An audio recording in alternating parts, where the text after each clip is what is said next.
말고라는 제목으로 잠깐 말씀을 나누도록 하겠습니다.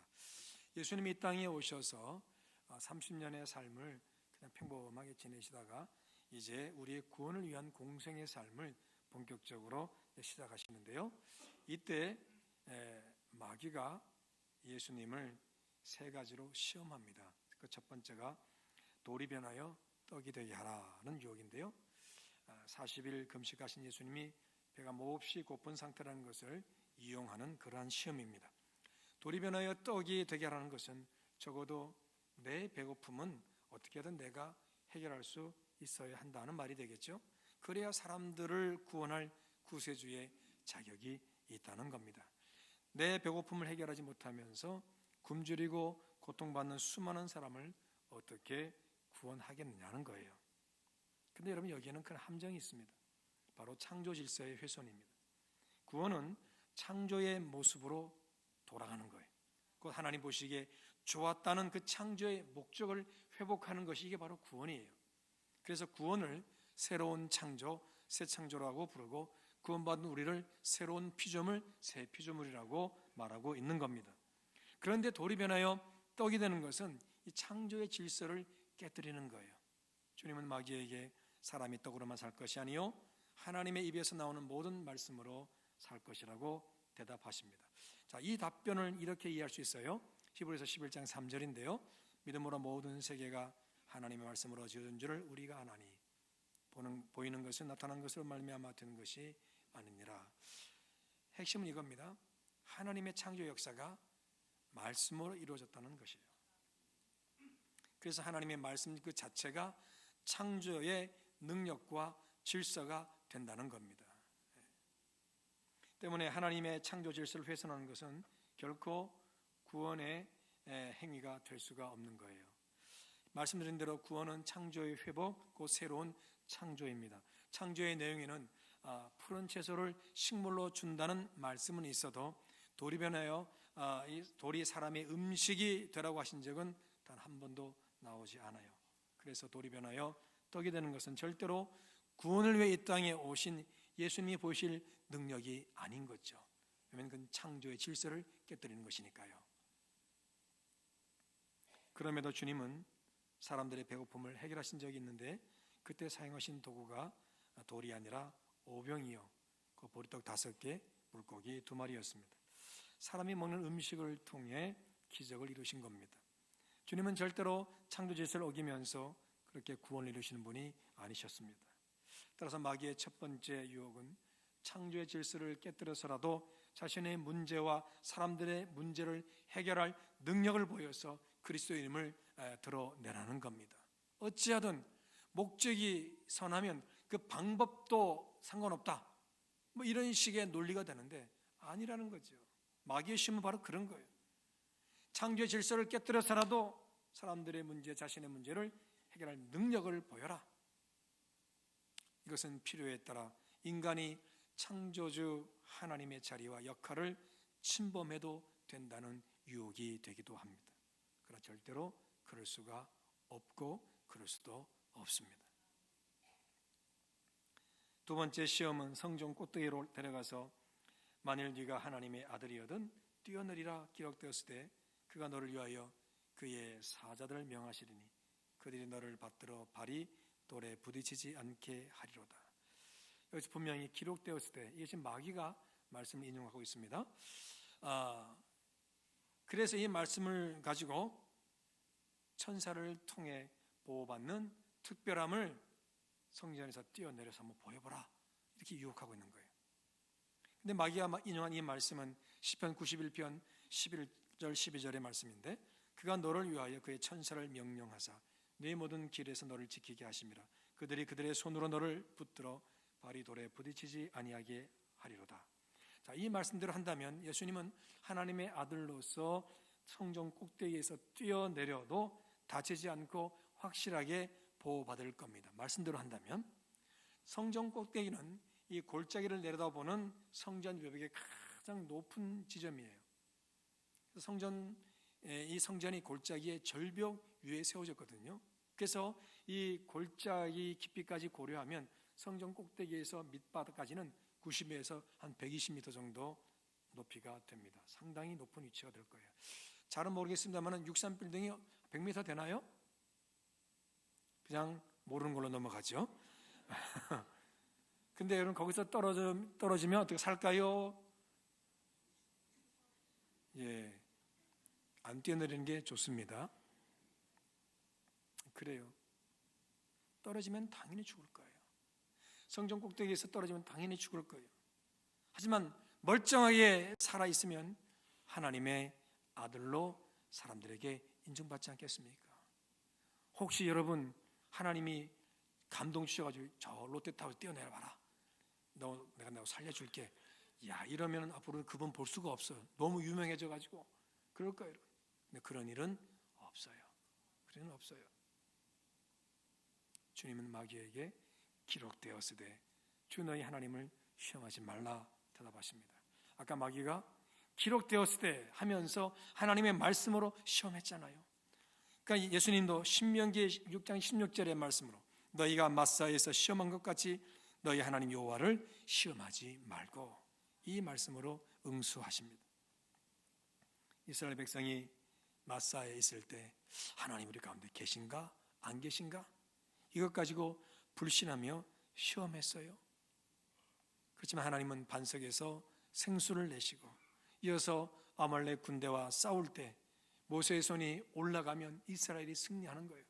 그들의 전략과 그들의 무기, 저들의 능력들과 상관없이 하나님 모세의 손이 올라가면 하나님이 그 전쟁에서 승리를 주시더라는 거죠. 하나님 능력으로 승리한 거예요. 이렇게 하심으로 하나님이 이스라엘 가운데 함께 계신다는 것을 드러내셨습니다. 주님이 이런 배경을 갖고 있는 말씀을 인용하여 마귀에게 시험하지 말라고 하신 것은 예수님이 성전 꼭대기에서 뛰어내리면 분명 말씀 그대로 하나님은 예수님을 붙드실 거예요. 그러나 예수님이 이 땅에 오신 것은 우리 죄를 대신하여 십자가에 달려 죽으시고 우리를 구원하시기 위함입니다. 하나님은 십자가에 달리신 예수님이 나의 하나님 어찌하여 나를 버리십니까? 이렇게 외치실 정도로 십자가에 달리신 예수님을 외면해야 되는 거예요. 외면해야 되는 거예요. 왜? 우리의 죄를 대신 짊어지신 죄인이 되시기 때문입니다. 그런데 마귀의 유혹대로 성전에서 뛰어내리시면 하나님은 약속의 말씀을 어길 수가 없으니 예수님을 붙드셔야 하고 이건 나중에 예수님이 어찌하여 나를 버리십니까? 이렇게 외치실 때 또한 가만히 계실 수 없게 되는 거죠. 이건 분명히 하나님께 시험거리가 되는 상황입니다. 그때는 되고 성전에서 뛰어내릴 때는 가능하고 십자가에 달리셔서는 안 된다. 이건 말이 안 되는 거죠. 아울러 예수님이 뛰어내리시면 천사가 예수님 다치지 않도록 보호하게 될 것이고 그렇게 되면 예수님은 많은 사람 앞에서 특별한 존재로 부각되어 사람들이 기다리던 구원자로 나타나게 되겠죠. 그러면 예수님은 십자가에 달릴 수 없습니다. 그러므로 마귀의 두 번째 시험은 예수님 십자가의 죽음을 막으려는 시도이죠. 절대로 우리의 죄를 대신해서 죄인으로서 우리의 죄를 용서하시는 그러한 시도를 아예 원천 차단시키고자 하는 그런 시험인 거예요. 이 두 번째 시험에서 주님이 우리에게 주시는 또 다른 영적 교훈이 있는데 하나님의 말씀을 사적으로 이용하지 말라는 겁니다. 마귀도 하나님의 말씀을 알고 인용해서 유혹하지 않습니까? 기록되었을 때 사자가 발에 돌에 부딪히지 않게 하리로다. 말씀을 가지고 이용하는 거예요. 마귀는 하나님 말씀을 자신을 위해서 사용했습니다. 예수님을 유혹하는 첫 번째 시험에서는 돌이 변하여 떡이 되게 하라며 돌을 사용했는데 두 번째 시험에서는 하나님의 말씀을 사용하잖아요. 오늘도 마귀는 우리에게 하나님의 말씀을 너를 위해 사용하라고 하나님 말씀으로 우리를 시험합니다. 거 봐, 말씀이 그렇게 돼 있잖아. 괜찮아, 해봐. 너를 위해서 한번 써보라니까. 실제로 우리 역시 하나님 말씀을 나 중심으로 이해하고 이용할 때가 참 많아요. 예를 들자면 이런 겁니다. 교회에서 나는 마음이 상했나 봐요. 저한테 왔어요. 목사님, 저 소망교회 떠나겠습니다. 왜요? 기도하는데 하나님 말씀을 주시네. 뭐요? 아브라함 떠나라 그랬다고. 다 자기를 위해 사용하는 거예요. 전부 다 자기 위해 사용하는 거예요. 이거 조심해야 돼요, 여러분. 마귀도 하나님 말씀 이용해서 얼마든지 유혹하는데 우리는 그 영향력 아래 얼마든지 빠질 수가 있는 거예요.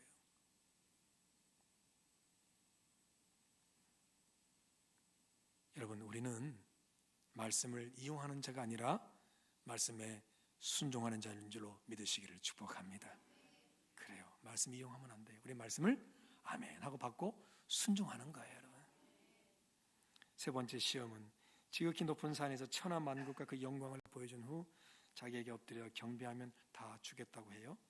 마귀가 보여주는 천하 만국과 영광은 눈에 보이는 번영과 화려함, 세상의 권력과 부, 안정과 명예, 그리고 인정받는 것, 정치적인 능력 등을 다 포함하고 있습니다. 마귀가 이렇게 하는 것은 세상의 모든 것을 다 가져야 모두에게 필요한 것을 공급하면서 모두가 원하는 좋은 세상 만들 수 있다고 하는 그런 유혹인 거예요. 우리 교회 안에서도 봉사하고 섬기려면 물질적인 복을 받아야 한다고 합니다. 내게 뭔가가 있어야지만이 그걸로 헌신할 수 있다는 말이겠죠. 틀린 말은 아니나 절대적인 조건은 아닙니다. 절대적인 것이라면 주님은 마귀의 세 번째 시험에 그렇게 오케이 하고 반응하셨어야 하겠죠.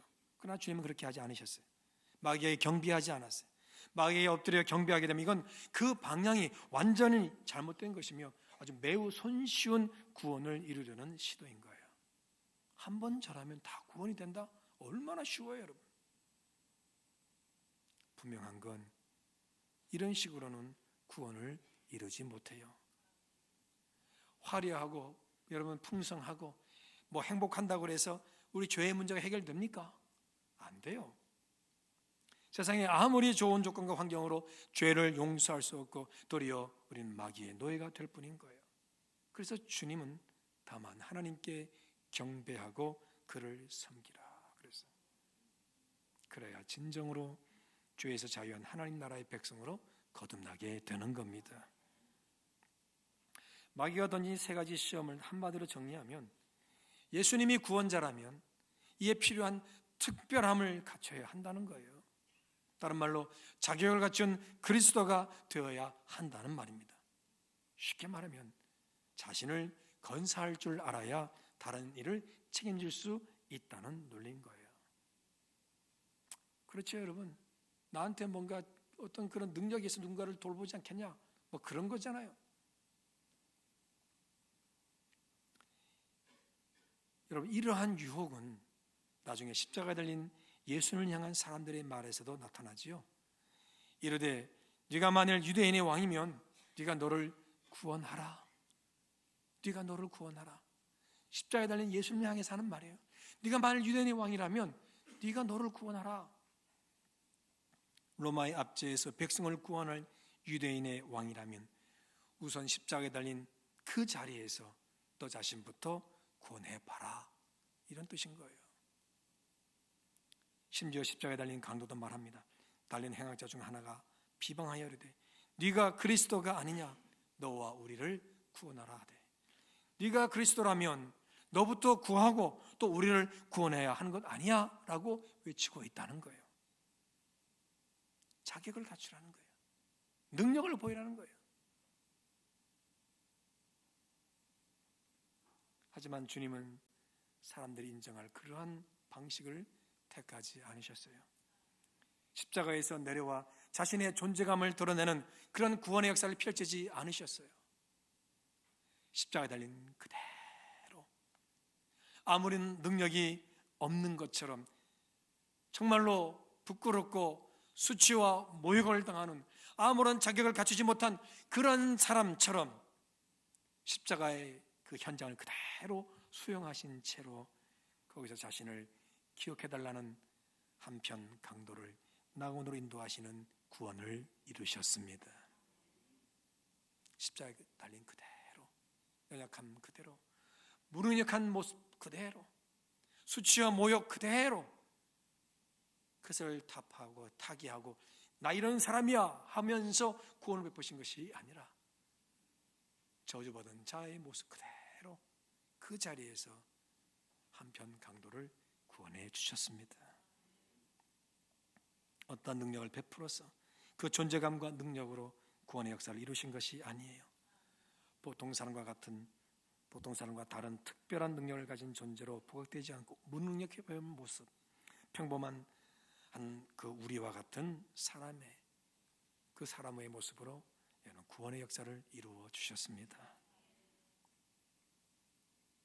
그럼 우리 여기에는 그 어떠한 허영심이 없습니다.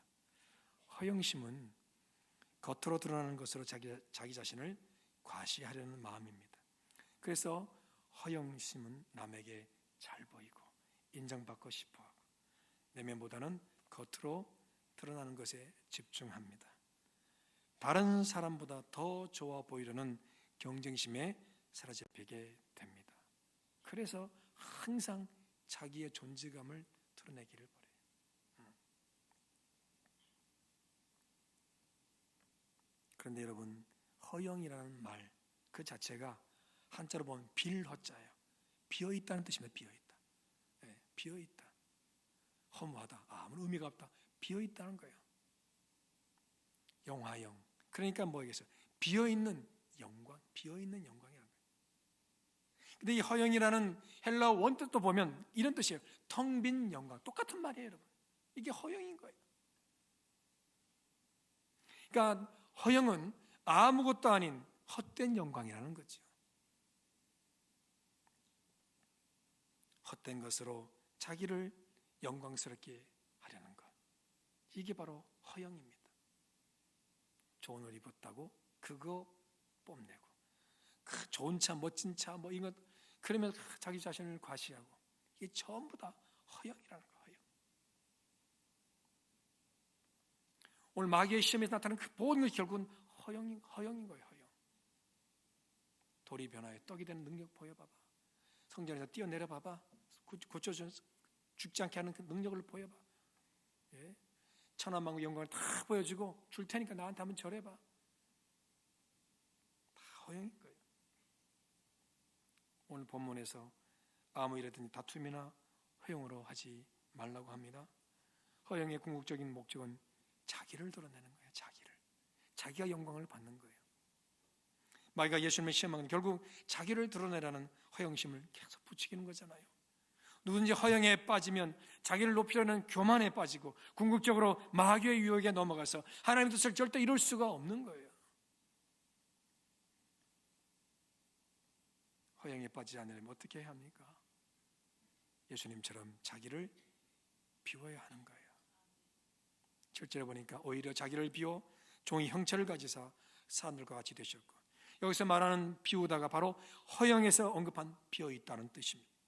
원래 우리 예수님은 영광으로 충만하신 분이에요. 요한복음 1장 14절 함께 읽어볼까요? 시작. 말씀이 우리 가운데 거하심이 우리가 그의 영광을 보니 아버지의 독생자의 영광이요 은혜와 진리가 충만하더라. 아멘. 우리 예수님이 하나님의 독생자로서 여러분 영광으로 충만했다고 해요. 하나님의 독생자의 영광은 세상을 창조하신 자로서 가지시는 영광인 겁니다. 예수님이 곧 하나님이시니까, 창조주 하나님이시니까 그분이 만드신 세상이 참 아름다워라. 주님의 세계는 하나님의 영광으로 가득 찬 거예요, 여러분. 그게 바로 독생자의 영광인 거죠. 그런데 마귀는 천하 만국의 영광을 다 보여주면서 자기에게 절하는 그 영광을 주겠대요. 마귀가 보여주는 영광은 예수님을 통해 창조된 세상의 영광일 뿐, 그 영광 자체가 이미 예수님이 가지신 영광을 통해 나타났잖아요. 당연히 주님은 마귀가 보여주는 영광을 외면하시는 거죠. 예. 왜? 주님 안에 세상의 영광을 뛰어넘는 영광이 충만했기 때문입니다. 분명 마귀가 보여준 세상의 영광은 사람의 욕심을 자극합니다. 사람을 유혹합니다. 여러분 그렇지 않아요? 네. 우리가 왜 사기당합니까? 조금의 돈 더 많이 준다면 그조차도 이익 보려고 하는 거 다 사기당하는데 세상의 영광을 다 보여주면 우리 혹하지 않겠어요, 여러분? 하지만 예수님의 영광은 세상의 영광을 초월합니다. 변화산에서 용모가 변하면서 하나님의 아들로서의 영광을 드러내시는데 그 옷이 광채가 나며 세상에서 빨래하는 자가 그렇게 희귀할 수 없을 만큼 매우 희어졌더라. 놀라운 영광의 장면이 펼쳐진 거예요. 이 광경을 목격한 세 명의 제자는 두려움에 엎드렸습니다. 그럼에도 베드로는 여기가 좋사오니 초막 셋을 짓고 여기서 삽시다. 여러분, 산꼭대기 가서 어떻게 살겠어요? 초막 셋을 짓고 며칠을 살겠어요? 그런데 성경에 보니까 자기가 무슨 말 할지는 몰랐다고 되어 있어요. 그 정도로 영광이 도취되어서 너무 좋았던 거죠. 예수님의 영광 그 자체가 두려움도 있었지만 이들에게는 또 감동과 행복을 줬다는 거예요. 마귀가 보여준 세상의 영광은 우리를 유혹하지만 주님의 영광은 세상의 영광과 차원이 다른 만족과 기쁨과 행복인 줄로 믿습니다. 이러한 영광의 예수님은 자기의 충만한 영광을 위해 영광을 우리 위에 다 비우시고 사람의 모습으로 이 땅에 오셨습니다. 우리의 모든 죄를 대신하여 십자가에 달려 죽으심으로 완전히 속죄하시기 위한 이겠지요. 완전한 대속의 은혜를 베푸시기 위해서 우리 주님은 그렇게 자신의 모든 영광과 하늘 보좌를 다 비우고 오신 거예요. 그래서 영광의 주님이 십자가에 달려서 옷 하나 걸치지 않은 채 수치와 모욕, 감당할 수 없는 고통 가운데 죽으셨어요.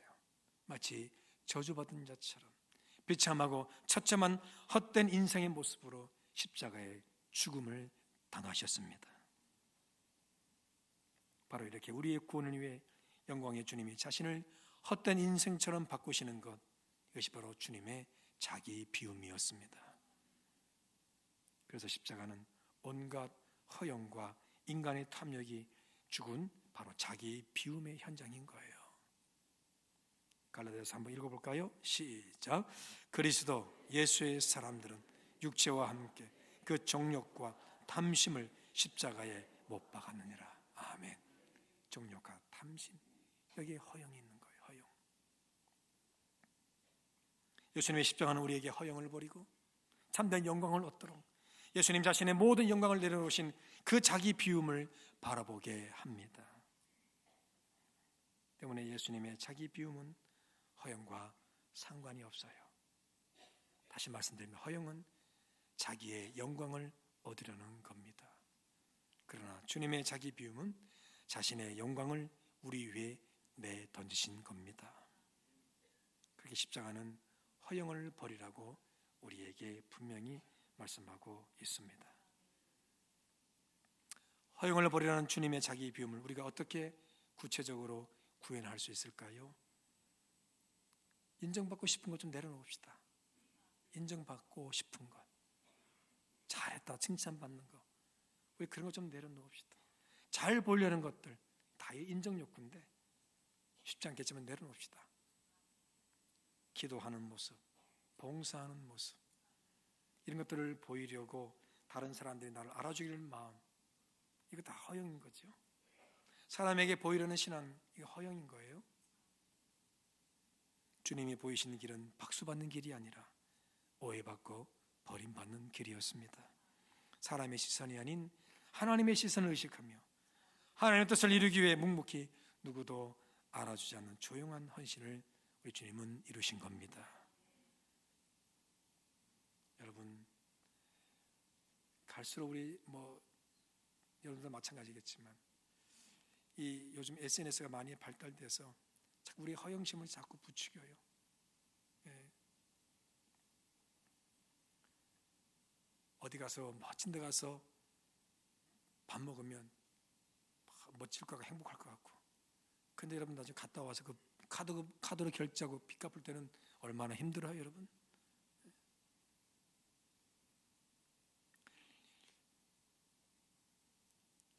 부끄러운 얘기 하나 할게요.